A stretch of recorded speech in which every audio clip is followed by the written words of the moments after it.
Hello, and welcome to Cindy's Corner. And boys and girls, our chapter book is Charlotte's Web, and I'm going to get right at it. Our author is E.B. White, and our illustrator is Garth Williams. And we are on chapter 16. If you look at the table of contents, chapter 16 starts on page 118.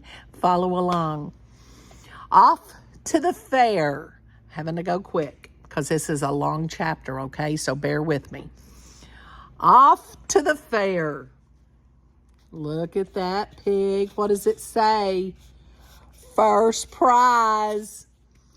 The night before the county fair, everybody went to bed early. Fern and Avery were in bed by 8. Avery lay dreaming that the Ferris wheel had stopped and that he was in the top car. Fern lay dreaming that she was getting sick in the swings. Lurvy was in bed by 8:30. He lay dreaming that he was throwing baseballs at a cloth cat and winning a genuine Navajo blanket. Mr. and Mrs. Zuckerman were in bed by 9. Mrs. Zuckerman lay dreaming about a deep freeze unit. Mr. Zuckerman dreaming about Wilbur. He dreamed that Wilbur had grown until he was 116 feet long and 92 feet wide, and that he had won all the prizes at the fair and was covered with blue ribbons, and even had a blue ribbon tied to the end of his tail. Down in the barn cellar, the animals too went to sleep early, all except Charlotte. Tomorrow would be fair day. Every creature planned to get up early to see Wilbur off on his great adventure. When morning came, everybody got up at daylight. The day was hot. Up the road at the Arable's house, Fern lugged a pail of hot water to her room and took a sponge bath, and then she put on her prettiest dress because she knew she would see boys at the fair. Mrs. Arable scrubbed the back of Avery's neck and wet his hair and parted it and brushed it down hard till it stuck to the top of his head. All but about 6 hairs that stood straight up. Avery put on clean underwear, clean blue jeans, and a clean shirt. Mr. Arable dressed, ate breakfast, and then went out and polished his truck. He had offered to drive everybody to the fair, including Wilbur. Bright and early, Lurvy put clean straw in Wilbur's crate and lifted it into the pig pen. The crate was green. In gold letters, it said, Zuckerman's Famous Pig. Charlotte had her web looking fine for the occasion. Wilbur ate his breakfast slowly. He tried to look radiant without getting food in his ears. In the kitchen, Mrs. Zuckerman suddenly made an announcement. Homer, she said to her husband, I am going to give that pig a buttermilk bath. A what? Said Mr. Zuckerman. A buttermilk bath? My grandmother used to bathe her pig with buttermilk when it got dirty. I just remembered. Wilbur's not dirty, said Mr. Zuckerman proudly. "He's filthy behind the ears," said Mrs. Zuckerman. "Every time Lurvy slops him, the food runs down around his ears. Then it dries and forms a crust. He also has a smudge on one side where he lays in the manure." "He lays in clean straw," corrected Mr. Zuckerman. "Well, he's dirty, and he's going to have a bath." Mr. Zuckerman sat down weakly and ate a donut. His wife went to the woodshed. When she returned, she wore rubber boots and an old raincoat, and she carried a bucket of buttermilk and a small wooden paddle. "Edith, you're crazy," mumbled Mr. Zuckerman. But she paid no attention to him. Together, they walked to the pig pen. Mrs. Zuckerman wasted no time. She climbed in with Wilbur and went to work. Dipping her paddle in the buttermilk, she rubbed him all over. The geese gathered around to see the fun, and so did the sheep and the lambs. Even Templeton poked his head out cautiously to watch Wilbur get a buttermilk bath. Charlotte got so interested, she lowered herself on a drag line so she could see better. Wilbur stood still and closed his eyes. He could feel the buttermilk trickling down his sides. He opened his mouth and some buttermilk ran in. It was delicious. He felt radiant and happy. When Mrs. Zuckerman got through and rubbed him dry, he was the cleanest, prettiest pig you ever saw.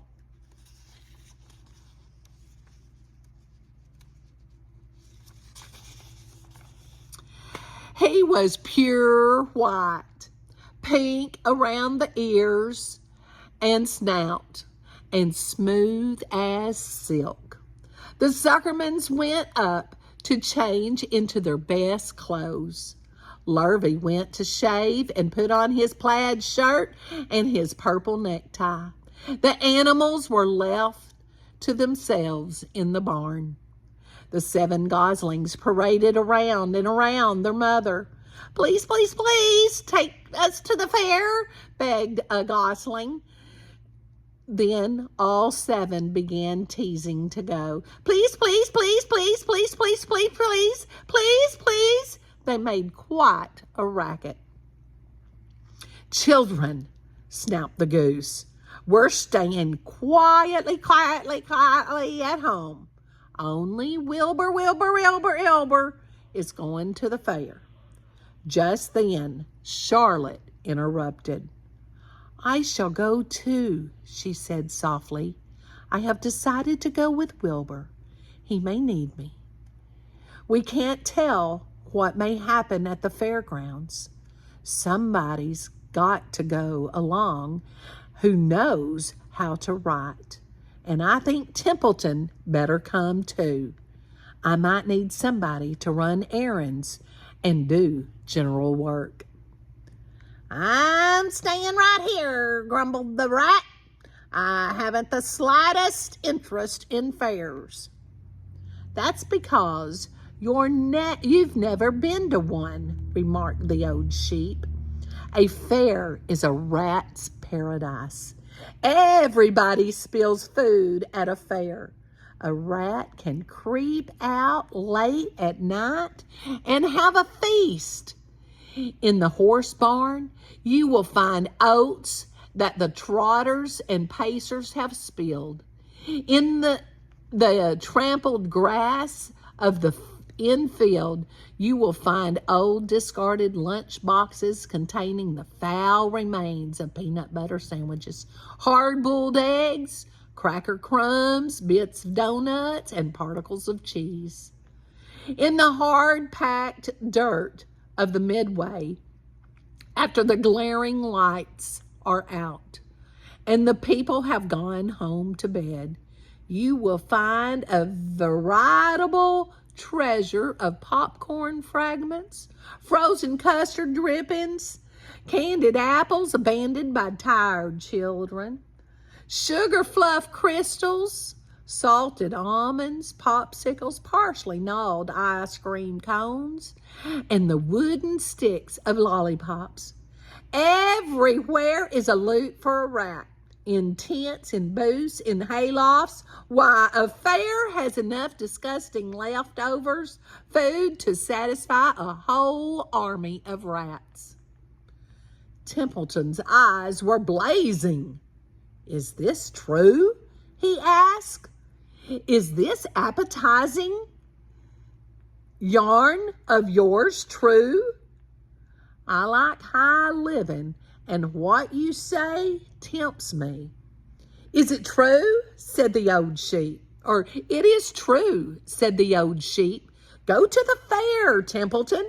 You will find that the conditions at the fair will surpass your wildest dreams.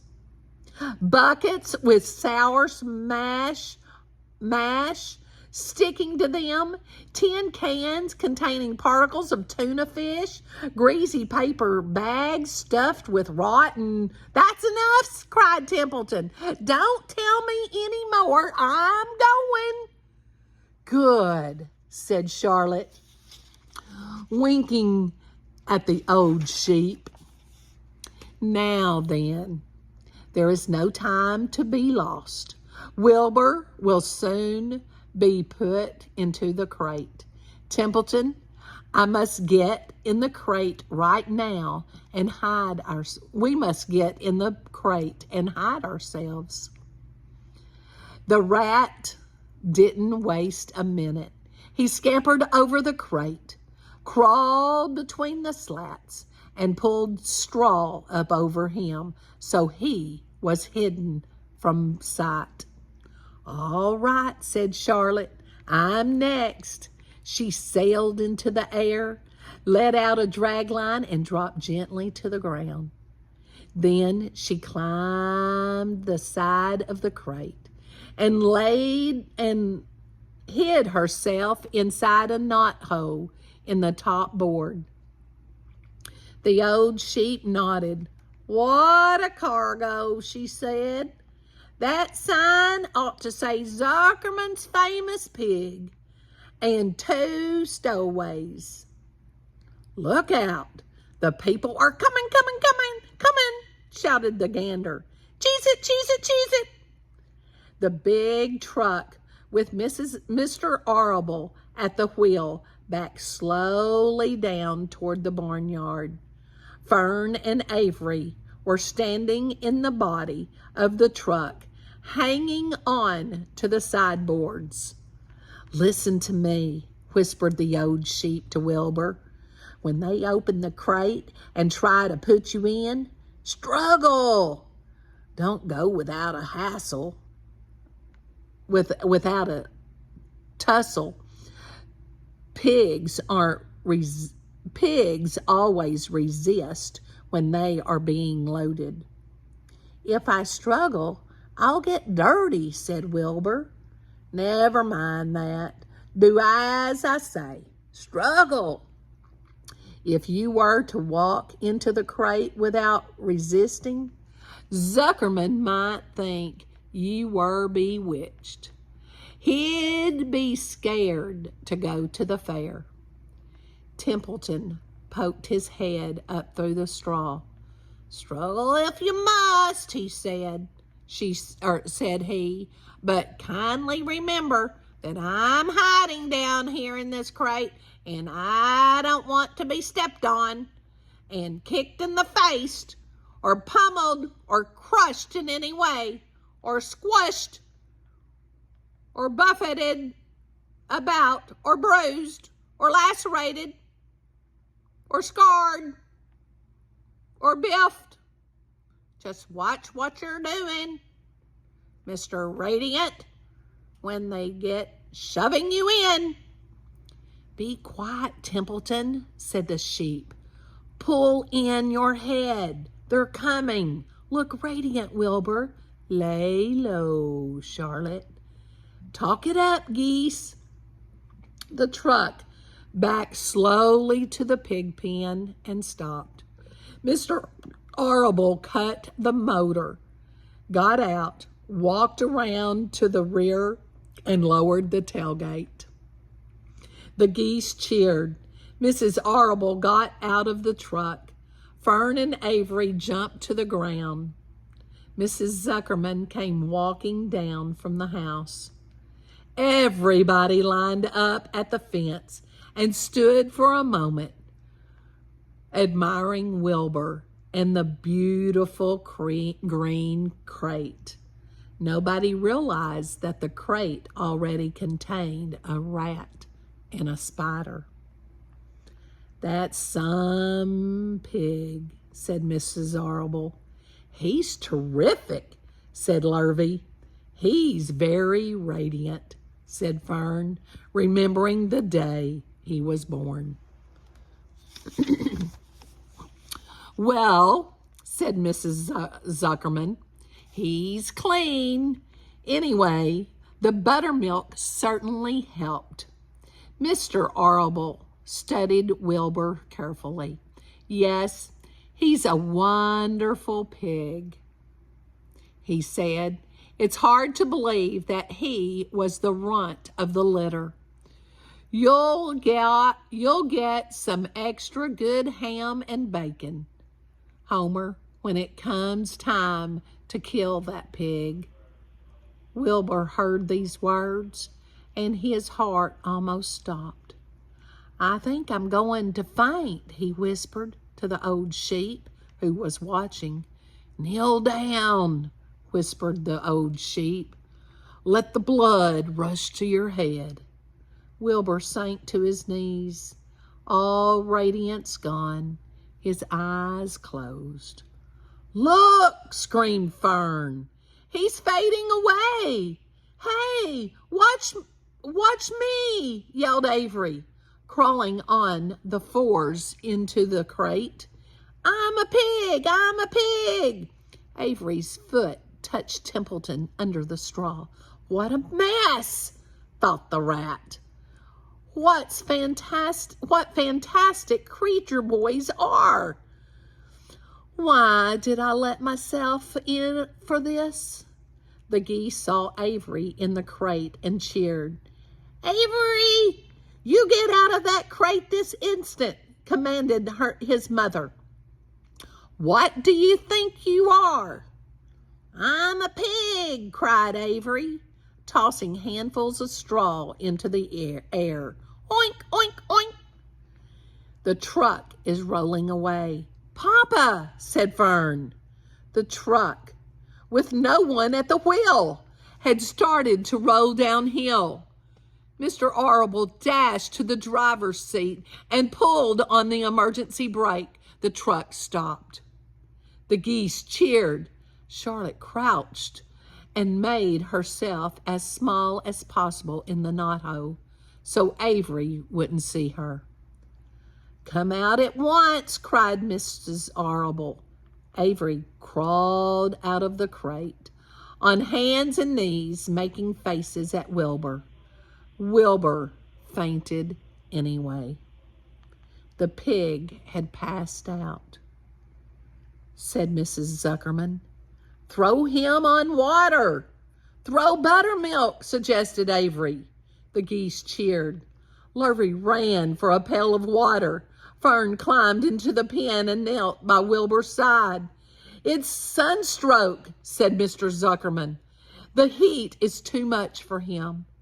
"Maybe he's dead," said Avery. "Come out of that pig pen immediately," cried Mrs. Arable. Avery obeyed his mother and climbed into the back of the truck so that he could see better. Lurvy returned with cold water and dashed it on Wilbur. "Throw some on me," cried Avery. "I'm hot too." "Oh, keep quiet," hollered Fern. "Keep quiet." Her eyes were brimming with tears. Wilbur, feeling the cold water, came to. He rose slowly to his feet while the geese cheered. "He's up," said Mr. Arable. "I guess there's nothing wrong with him." "I'm hungry," said Avery. "I want a candied apple." "Wilbur's all right now," said Fern. "We can start. I want to take a ride in the Ferris wheel." Mr. Zuckerman and Mr. Arable and Lurvy grabbed the pig and pushed him head first toward the crate. Wilbur began to struggle. The harder the men pushed, the harder he held back. Avery jumped down and joined the men. Wilbur kicked and thrashed and grunted. "Nothing wrong with this pig," said Mr. Zuckerman cheerfully, pressing his knee against Wilbur's behind. "All together now, boys. Shove!" With a final heave, they jammed him in the crate. The geese cheered. Lurvy nailed some boards across the end so Wilbur couldn't back out. Then, using all their strength, the men picked up the crate and heaved it aboard the truck. They did not know that under the straw was a rat, and inside a knothole was a big gray spider. They saw only a pig. "Everybody in," called Mr. Arable. He started the motor. The ladies climbed in beside him. Mr. Zuckerman and Lurvy and Fern and Avery rode in the back, hanging onto the sideboards. The truck began to move ahead. The geese cheered. The children answered their cheer. And away went everybody to the fair. Now, they're headed to the fair, and they're in the back of a truck. Tell me in the comments if you've ever ridden in the back of a truck and were you going to the fair. I hope you enjoyed chapter 16 and give it a thumbs up so I know that you're going to be waiting for 17. Most important today, give somebody a hug and tell them you love them. Have a great one.